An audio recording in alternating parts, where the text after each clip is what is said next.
Hello students, welcome to your third lecture of science series. हम लोगों ने emerging technology से स्टार्ट किया था और ये हमारा थर्ड लेक्चर है। हम उसी के साथ कंटिन्यू कर रहे हैं, ठीक है। तो आज जो हम पहली टेक्नोलॉजी जिसके बारे में पढ़ने वाले हैं वो है हमारा वाईफाई टेक्नोलॉजी। तो वाईफाई तो हम सबको पता है, हमारा जीवन आजकल उसी पे चल रहा है ना। बट फिर अब ये वाईफाई टेक्नोलॉजी क्या आ गई है? वाईफाई तो है वायरलेस फिडेलिटी। वाईफाई क्या है? हमारा लाइट फिडेलिटी। तो इसके नाम से हमें थोड़ा सा आइडिया लग रहा है कि will be getting internet services over light. तो व्हेन दिस हैपेंस, इस टेक्नोलॉजी को क्या कहा जाता है? वाईफाई टेक्नोलॉजी और your light Fidelity. Let's give it a read first.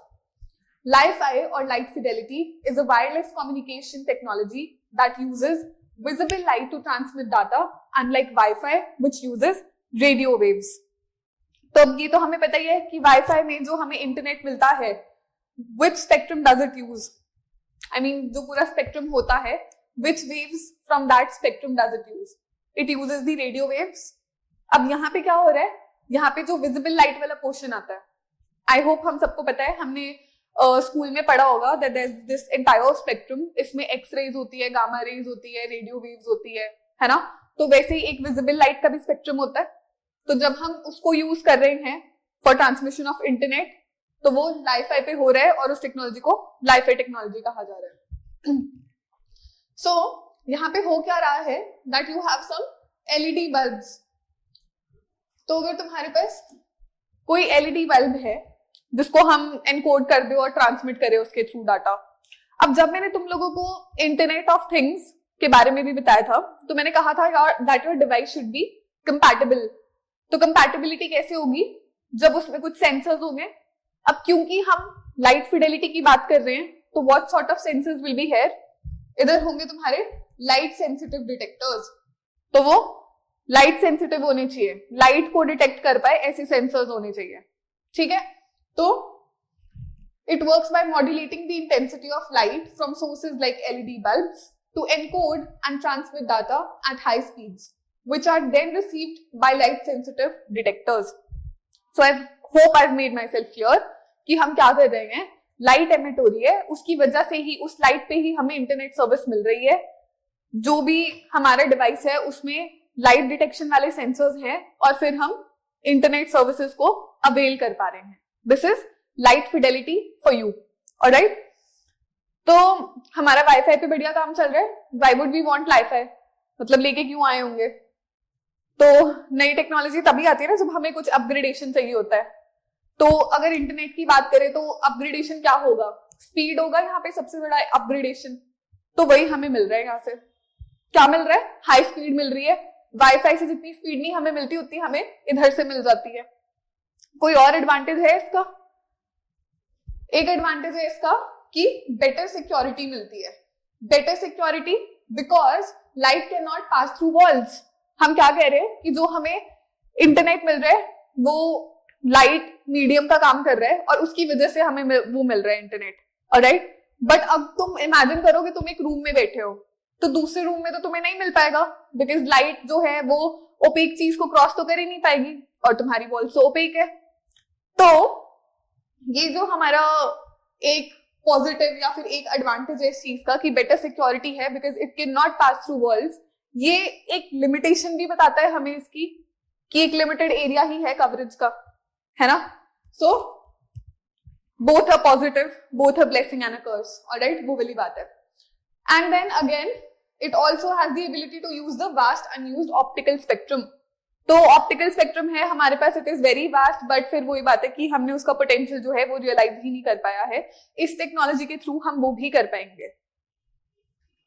तो ये इसके बेनिफिट्स हैं। अब अगर मैं कहूं कि ये कहाँ कहाँ यूज हो सकता है, तो ऑब्वियसली घर में तो यूज हो ही सकता है। हम कहीं भी एलईडी बल्ब और फिर हमारे कंपैटिबल डिवाइस तो घर पे तो कर ही सकते हैं। बट अदर देन दैट, अगर इसकी एप्लीकेशंस हमें बतानी हो या लिखनी हो पेपर में कभी, तो what can be it's applications? So obviously because it's not a live class, तो मैं ही बताती हूँ तुम लोगों को। फर्स्ट ऑफ ऑल एयरप्लेन होता है हमारा, एयरप्लेन में भी इंटरनेट सर्विसेज हमें मिल जाती हैं, है ना। बट अगर हम रेडियो वेव्स पे वो सर्विस को अवेल करेंगे इंटरनेट को, तो देयर आर चांसेस कि वो इंटरफेयर करेगा प्लेन वाले, जो बाकी का जो प्लेन का कम्युनिकेशन है उसके साथ में वो इंटरफेयर कर सकता है। तो अगर हम इसका यूज करेंगे तो फिर they won't be any interference, तो वहां इसकी एक एप्लीकेशन है ना। दूसरा क्या है कि हमने देखा है कि अगर अंडर वाटर भी कम्युनिकेशन करनी हो तो रेडियो वेव्स उसमें कोई बहुत अच्छा काम नहीं करती हैं, अच्छे से काम नहीं कर पाती हैं, तो वहां पे भी इसकी एप्लीकेशन है, there also it can be used, alright. फिर उसके अलावा owing to the security that it provides, obviously इसकी डिफेंस में भी एप्लीकेशन होगी, है ना। तो हम इसकी हाई स्पीड को भी यूज करेंगे, better security is also an advantage. तो डिफेंस वगैरह में जहां पे हमें ज्यादा प्रोटेक्शन चाहिए होती है ऑफ आवर चैनल्स, तो वहां पे भी इसको यूज किया जाएगा, है ना। तो ऐसे ऐसे करके it has various applications, I just discussed 2-3 applications of it, ठीक है। चले अब हम अगली टेक्नोलॉजी पे। अगली है हमारी ब्लॉकचेन टेक्नोलॉजी।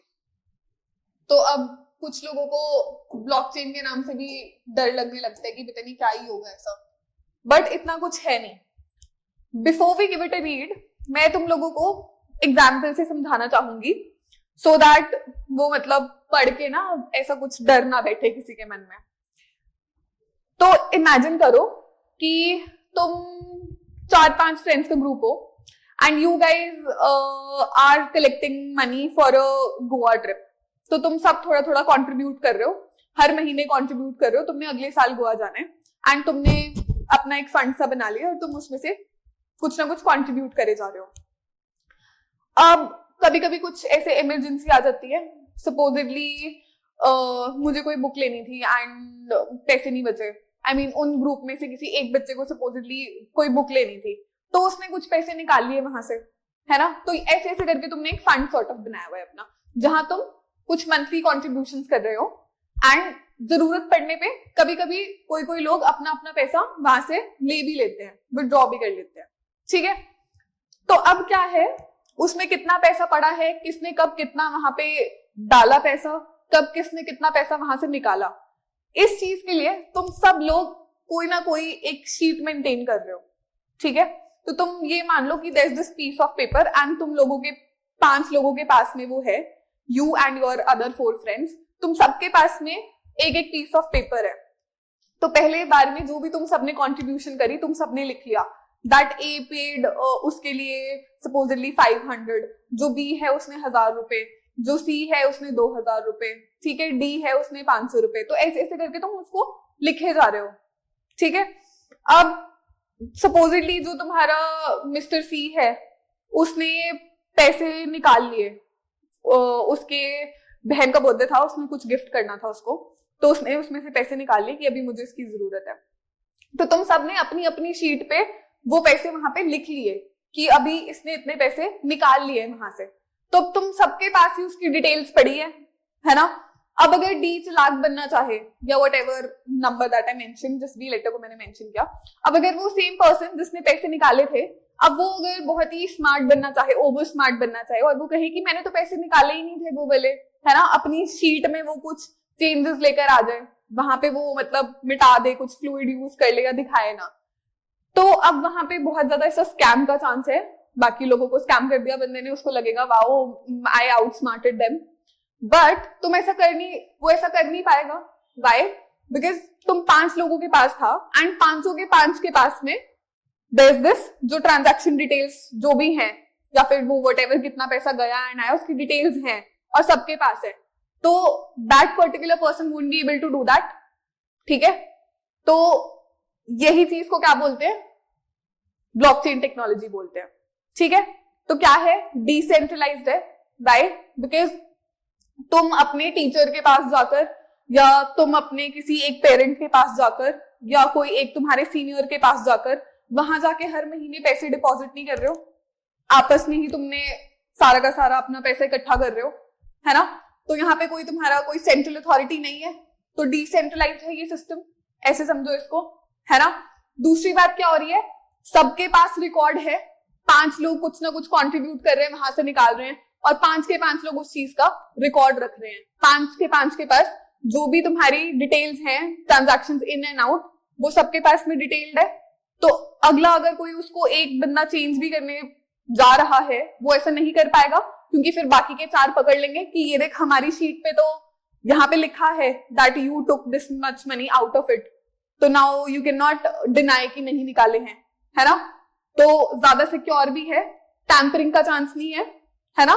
तो यही वाली चीज क्या है, ब्लॉकचेन है। अब यहाँ ब्लॉकचेन क्यों बोल रहे हैं इस चीज को, इसको ब्लॉकचेन इसलिए बोल रहे हैं because every transaction that you making in and out of that तुम उसको रिकॉर्ड कर रहे हो, है ना।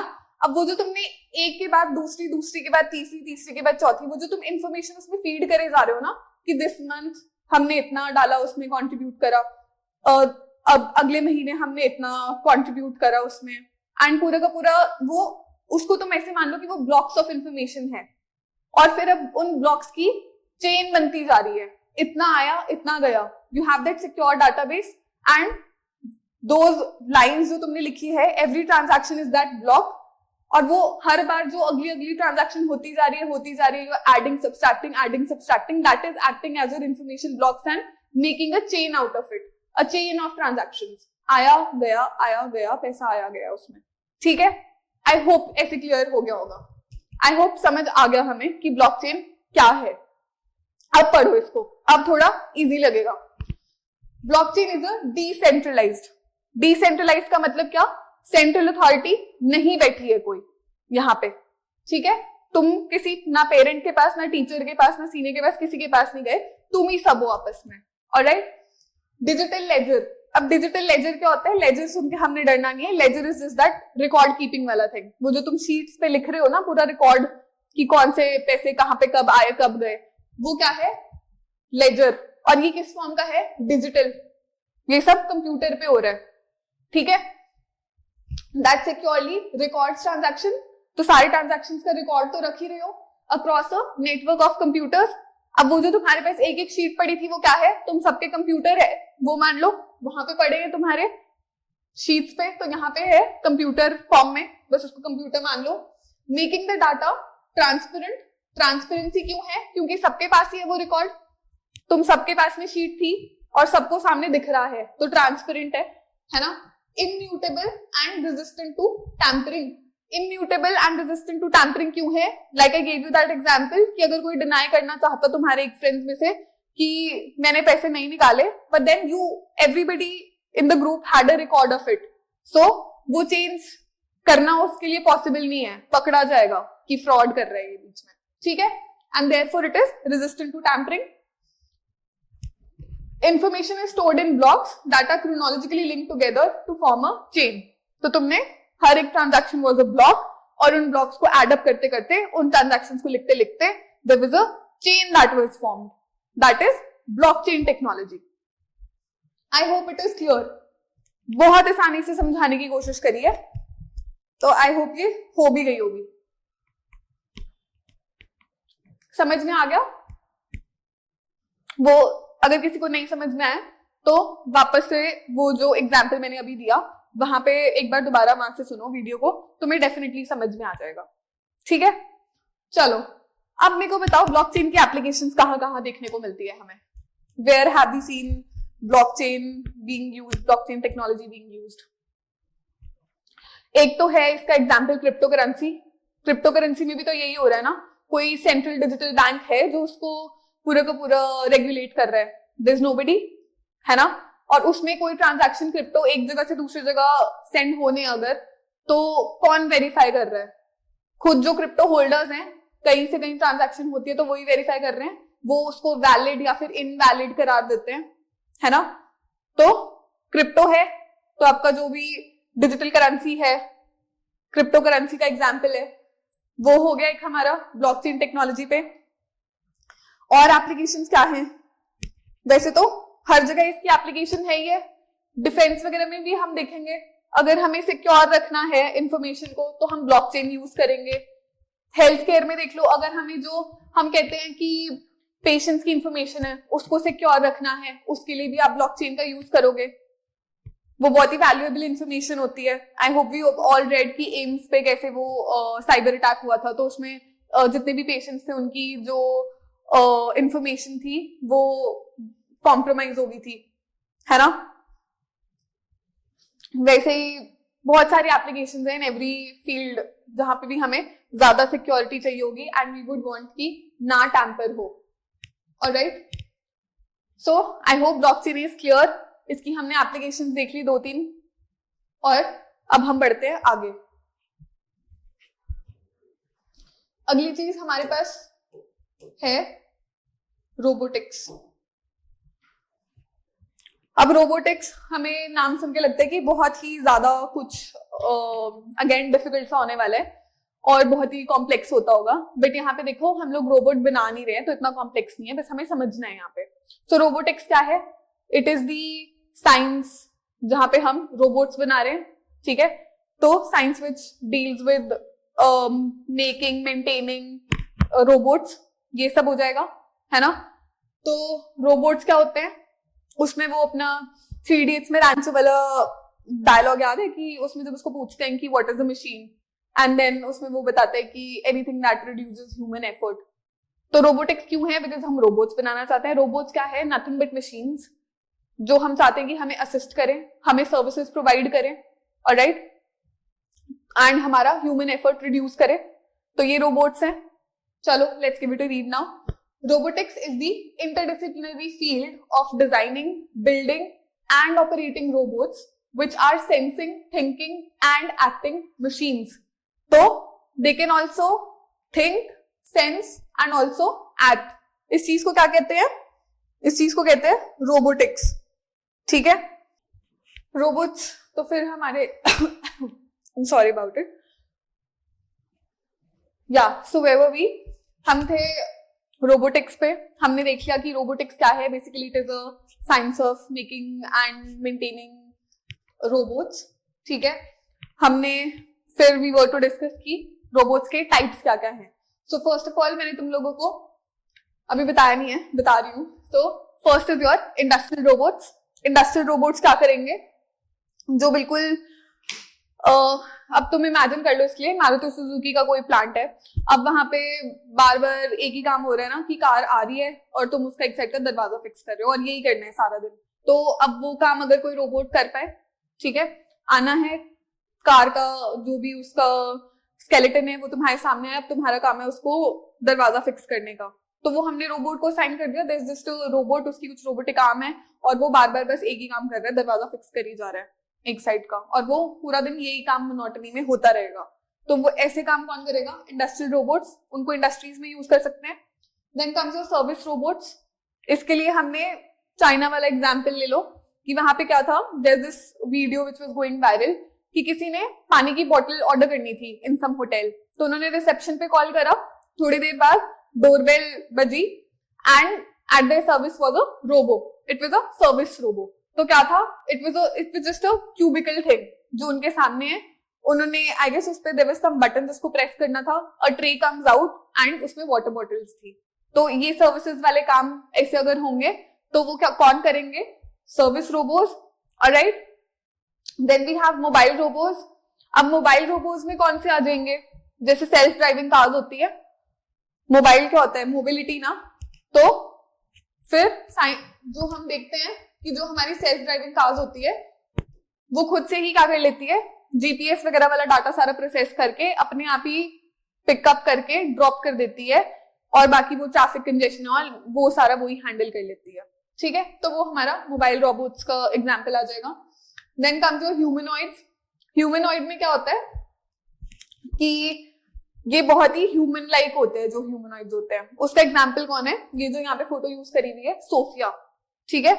तो ये दिखने में भी ह्यूमन लाइक होते हैं और इनसे जो फंक्शंस है वो भी बहुत ह्यूमन लाइक, मतलब ये ज्यादा कि मतलब है ना, they can think like humans, talk like humans, ये सब चीजें इनसे एक्सपेक्ट की जाती हैं। तो क्योंकि they are very akin to human beings, that is why humanoids, alright।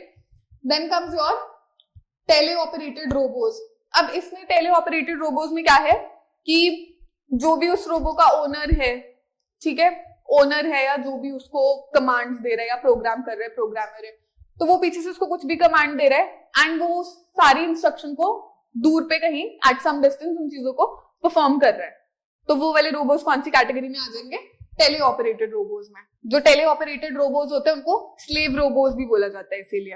Alright, तो ये है हमारे टाइप ऑफ रोबोट्स। अब अगर तुम्हें एप्लीकेशंस पूछी जाए कि रोबोटिक्स की एप्लीकेशन क्या क्या हो सकती है, तो हम देख ही रहे हैं, जैसे एग्रीकल्चर में ले लो, हार्वेस्टिंग के लिए रोबोट्स का यूज होने लग गया है ना।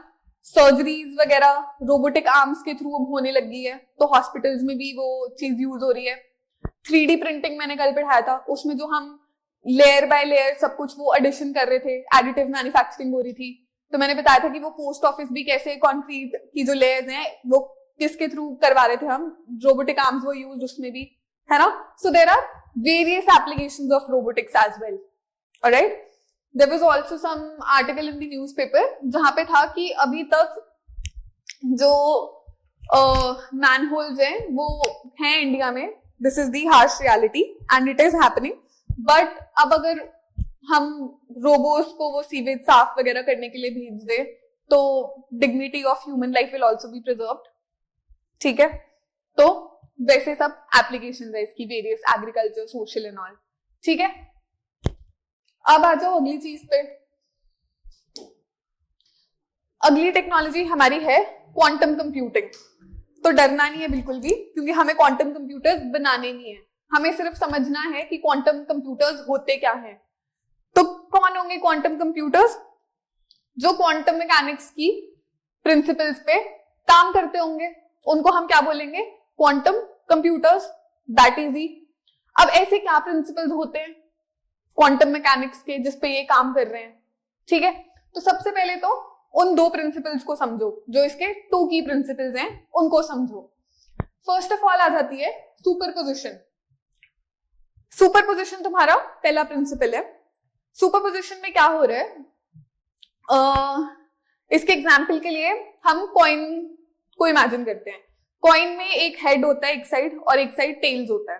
ठीक है, तो जो हमारे ट्रेडिशनल कंप्यूटर्स थे ना उनका ऐसे ही चलता था कि ठीक है, कॉइन में या तो हेड है या फिर टेल है, तो वो या तो 0 है या 1 है, यही वो आइडेंटिफाई कर पाते थे। ठीक है, चलो वो 0 1 छोड़ो, उसको बाद में बताती हूँ तुम लोगों को। पहले बस वो रिकॉग्नाइज कर पा रहे हैं कि हेड है या टेल है, एक चीज। अब तुम इमेजिन करो that you flip that coin in the air. अब वो हवा में है, तो जब वो हवा में है जितने टाइम, यू डोंट नो कि वो हेड्स है या टेल्स है, तो देयर इज सम अनसर्टेनिटी। वो हवा में जितना टाइम है वो हेड भी है वो टेल भी है, हमें पता ही नहीं है। ठीक है, तो ये जो प्रिंसिपल है ना सुपरपोजिशन का, ये हमें यही बोलता है कि जो एक चीज है वो दो स्टेट्स में या दो जगह एग्जिस्ट कर सकती है। ठीक है, that a physical system can exist in multiple states और configuration at the same time. एक ही टाइम पे कोई चीज दो स्टेट्स में एग्जिस्ट कर सकती है, ये क्या बोलते हैं? सुपरपोजिशन। तो when we flip that coil and meanwhile वो जितना टाइम एयर में है, ठीक है, तो उतने टाइम वो सुपरपोजिशन वाला फिनोमेना वहां पे अप्लाई हो जाएगा, बिकॉज वो उतने टाइम के लिए हेड भी है टेल भी है, it is existing in 2 states. ठीक है, तो वो होगा हमारा सुपरपोजिशन। अब एक और इसका प्रिंसिपल है, उसका नाम है एंटैंगलमेंट। अब एंटैंगलमेंट क्या है? जब हम बोलते हैं कि I am like you know, मतलब कोई किसी चीज के साथ में टैंगल्ड है या इंटैंगल्ड है, तो वो क्या होता है कि जुड़े हुए हैं आपस में, है ना। तो यहाँ पे क्या हो रहा है कि एक चीज दूसरी चीज से कुछ इस तरीके से जुड़ी हुई है कि अगर एक में भी चेंज हो रहा है तो फिर दूसरे पे उस चीज का इफेक्ट हो रहा है। ठीक है, इसको पढ़ लो एक बार क्या है।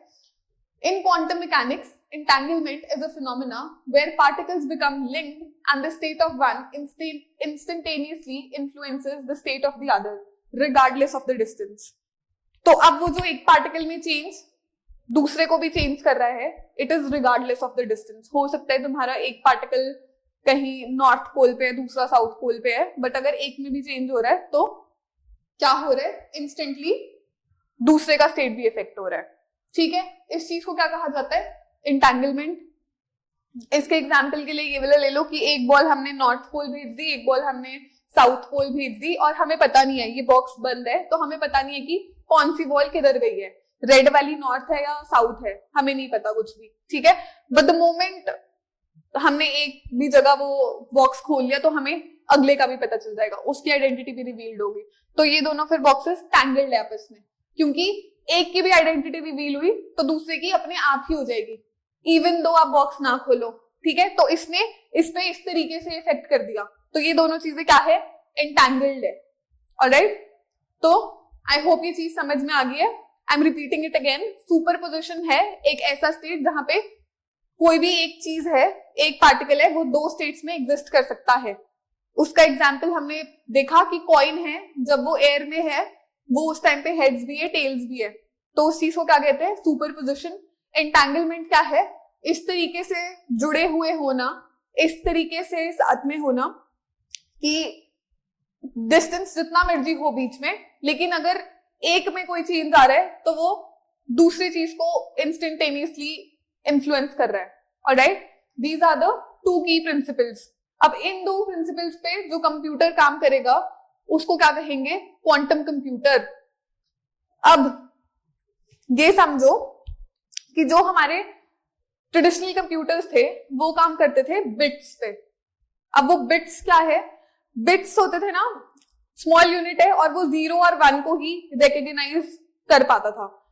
क्योंकि अभी तुम एग्जाम्पल के तौर पे समझो दोबारा, सपोजिटली मैं कंप्यूटर में कोई चीज फीड कर रही हूँ, अगर सपोजिटली मैं अपना ही नाम लिख रही हूँ तो फिर वो उसको एज इट इज नहीं रीड करता है, उसके लिए एस नहीं है, S the letter S, it is not S for a computer, it is coded.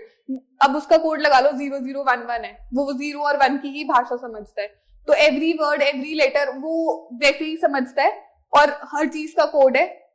ठीक है, तो वो it was the way that it use to process.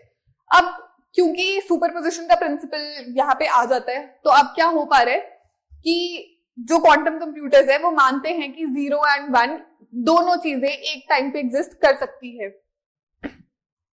For your traditional computers it was either 0 और 1, for your quantum computers it is 0 and 1 eight the same time. इसकी वजह से क्या हो पा रहा है, इसकी वजह से जल्दी हो पा रही हैं चीजें। ठीक है, स्पीड ज्यादा है इसीलिए क्वांटम कंप्यूटर्स की। अब अगर there is a room full of boxes, हर एक बॉक्स में कोई ना कोई बॉल है और तुम्हें रेड कलर की बॉल का पता लगाना है, एंड देयर आर बहुत सारे कलर्स, पूरा विब्योर वाले सारे कलर्स है उन बॉक्सेस में। हो सकता है ना अगर तुम एक एक करके उन बॉक्सेस को चेक करोगे, जैसे तुम्हारा ट्रेडिशनल कंप्यूटर करता था एक एक चीजों को कि 0 है या 1 है, 0 है या 1 है, तो उसमें टाइम ज्यादा लगता था।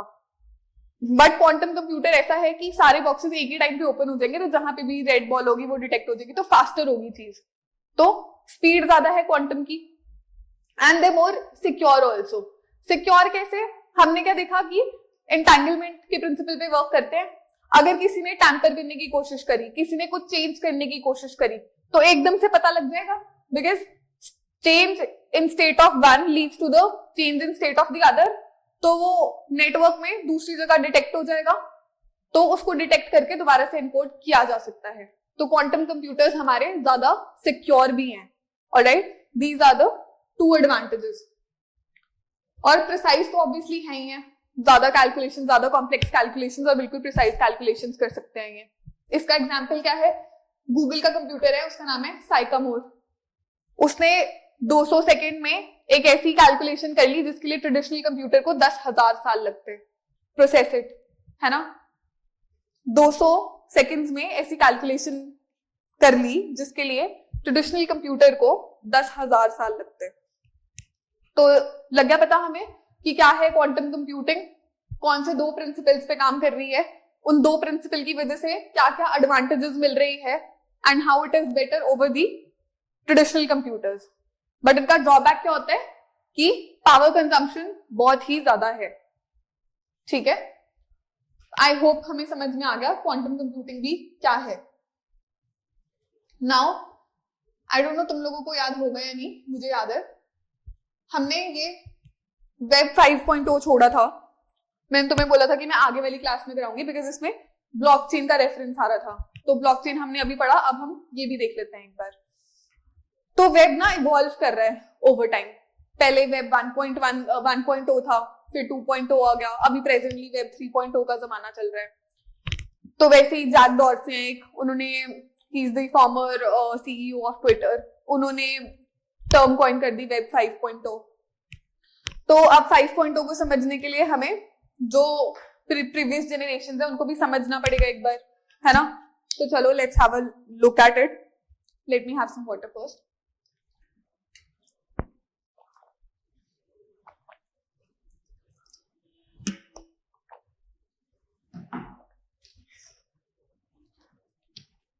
चलो सबसे पहले था हमारे पास में वेब 1.0। वेब 1.0 में क्या हो रहा था, it was your static web वाला कॉन्सेप्ट कि तुम्हारी कोई साइट है, तुम्हें किसी चीज के बारे में इंफॉर्मेशन चाहिए, उधर सब कुछ लिखा हुआ है and you get to read that. So you could only read, आप पार्टिसिपेट नहीं कर पा रहे हो, आप सिर्फ रीड कर रहे हो ऑल दैट इंफॉर्मेशन जो आपको वो साइट दे रही है, ठीक है। तो it was simple and static websites, read only type, ठीक है। अब आ जाओ वेब 2.0। इस पे तुम अपने सोशल मीडिया वाला एग्जांपल ले लो। वेब 1.0 में क्या कर रहे थे, सिर्फ रीड कर पा रहे थे, इधर तुम रीडिंग के साथ साथ राइट भी कर पाओगे। कैसे, अब देखो फेसबुक का एग्जांपल ले लो, उसमें तुम्हें ऑब्वियसली जो बाकी के लोग जो तुम्हें यहाँ वहां अलग अलग पेजेस से इंफॉर्मेशन मिल रही है वो तो तुम कंज्यूम कर ही रहे हो, तो रीड तो तुम कर ही रहे हो, बट देन वहां पे तुम्हारे पास अपना स्टेटस डालने का भी ऑप्शन है, व्हाट्स ऑन योर माइंड ये भी तुम मतलब बता सकते हो, you can post your own pictures, right your own things वहां पे, है ना। तो फिर वो कौन सा अपग्रेडेशन आ गया, वो आ गया हमारा read and right type, interactive site, social media and user generated content. समझ में आ गया, ये तो बड़े आसान से थे। अब समझो वेब 3.0 क्या है, जिस एरा में हम अभी रह रहे हैं। तो यहां हमने रीड के बाद राइट ऐड कर दिया, यहां रीड और राइट में वेब 3.0 में क्या ऐड हो जाएगा, एग्जीक्यूट। ये वाला वेब क्या एग्जीक्यूट भी कर पाएंगे हम यहाँ पे। कैसे, इसको लो चैट जीपीटी का एग्जांपल। तो ऑब्वियसली जो इन्फॉर्मेशन दी है पढ़ भी पाओगे, खुद भी इंटरैक्ट कर सकते हो, टाइप करते हो वहां पे। लेकिन अगर तुम कमांड देते हो कि generate an image of so and so चीज, whatever, a dog flying, a dog with wings and all, तो वो तुम्हें चैट जीपीटी इमेजिन करके वो इमेज भी दे देगा, तो वो एग्जीक्यूट भी कर पा रहे हैं whatever command that you giving in. तो इस टाइप के वेब को क्या कहते हैं, web 3.0, read write and execute. अब इसमें ऑब्वियसली एआई का यूज तो हो ही रहा है एंड ब्लॉकचेन का भी यूज होता है इसमें, ठीक है। वो जो सिक्योर डिसेंट्रलाइज चीज वाला जो पूरा कॉन्सेप्ट पढ़ाया वो यहाँ पे एप्लीकेबल है, ठीक है। अब आ जाओ वेब 4.0 पे। अब यहाँ पे क्या हो गया कि जो हमारा कंप्यूटर है वो इंटेलिजेंट हो गया, ठीक है। वो इंटेलिजेंट कैसे हो गया, अभी हमें चैट जीपीटी पे कितनी क्लियर कट इंस्ट्रक्शंस देनी पड़ती है, अगर हम ना दे तो वो इधर उधर का एटम्स गार्बेज भी दिखा देता है हमें, जो हमें चाहिए भी नहीं होता, है ना। और उसको समझाना इतना मुश्किल होता है, कभी कभी वो इंस्ट्रक्शंस फीड करना इट बिकम्स वेरी फ्रस्ट्रेटिंग। तो यहाँ पे क्या है कि वेब ज्यादा इंट्यूटिव हो चुका है एंड वो ज्यादा पर्सनलाइज्ड हो चुका है, वो समझ जाता है कि इसको किस टाइप का चीज पसंद है या किस टाइप की जो चीज है वो इसके काम की है। It has become more personalized and intuitive. That is your web 4.0, the phase of internet which provides deeply intuitive and personalized experience, ठीक है। अब आ जाओ वेब 5.0 में, जो जैक डॉर्सी ने दिया था कॉन्सेप्ट, उसमें क्या है, कुछ ऐसे बहुत डिफिकल्ट नहीं। वेब 2.0 और 3.0 का कॉम्बिनेशन है, मतलब रीड राइट तो है ही है, रीड राइट एग्जीक्यूट भी है, एआई ब्लॉकचेन भी है उसमें, ठीक है। But what differentiates it is कि यहाँ पे you are the controller of your own data। तो जो भी आपका डाटा है उसको आप ही कंट्रोल कर रहे हो, आपका डाटा, आपकी आइडेंटिटी आपके ही कंट्रोल में है, ठीक है। क्या अभी ऐसा है, अभी ऐसा बिल्कुल भी नहीं है। आए दिन हम न्यूज़पेपर में भी पढ़ते रहते हैं ना कि this company sold its customers data to that company, आगे ये सब चीजें होती रहती है। बट अगर you are the owner of your own data तो हम इन चीजों को भी अवॉइड कर देंगे, है ना। तो वो वेब 5.0 के पीछे का आइडिया है। आई होप क्लियर हो गया वेब 1.0 से लेके वेब 5.0 तक कि क्या क्या है ये, ठीक है। चलो now let's look at some questions.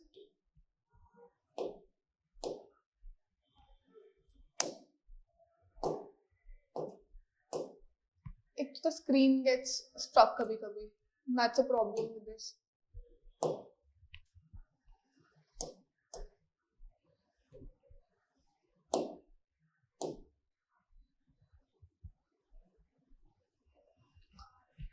चलो पढ़ते हैं क्वेश्चन पहले. With reference to Li-Fi, recently in the news, which of the following statement are correct? तो Li-Fi के बारे में कौन सी स्टेटमेंट इज ट्रू, ये बताना है हमें. पहली स्टेटमेंट पढ़ो क्या है. पहली है it uses light as the medium for high speed data transmission. तो यही तो पढ़ा था कि लाइट का यूज कर रहे हैं. ठीक है, तो ये तो सही है. It is a wireless technology and several times faster than wifi. वही बताया था ना कि कोई नई टेक्नोलॉजी क्यों आएगी, will be an upgradation of the previous technology. तो वही हो रहा था यहाँ पे. वाईफाई के बाद लाइफाई इसीलिए है क्योंकि हायर स्पीड है. ठीक है, तो both 1 and 2 are the correct answers. चलो अगला question.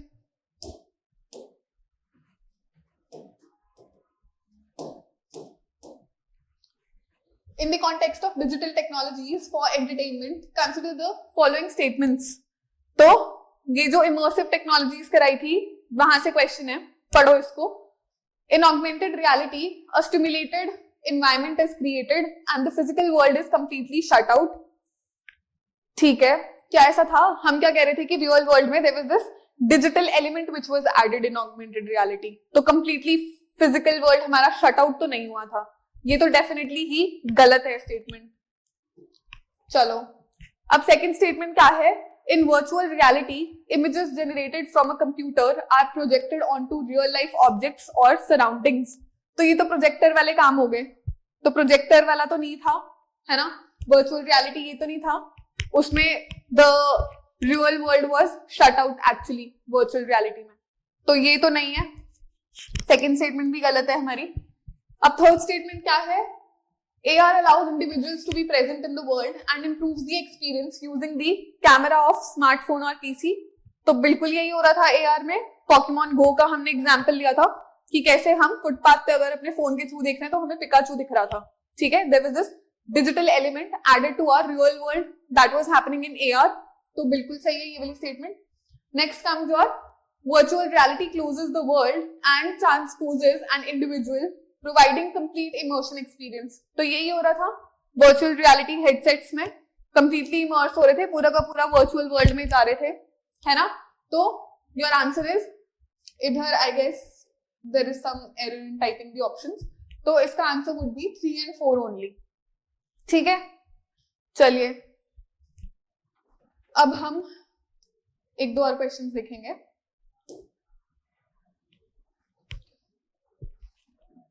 With reference to Web 3.0, consider the following statements.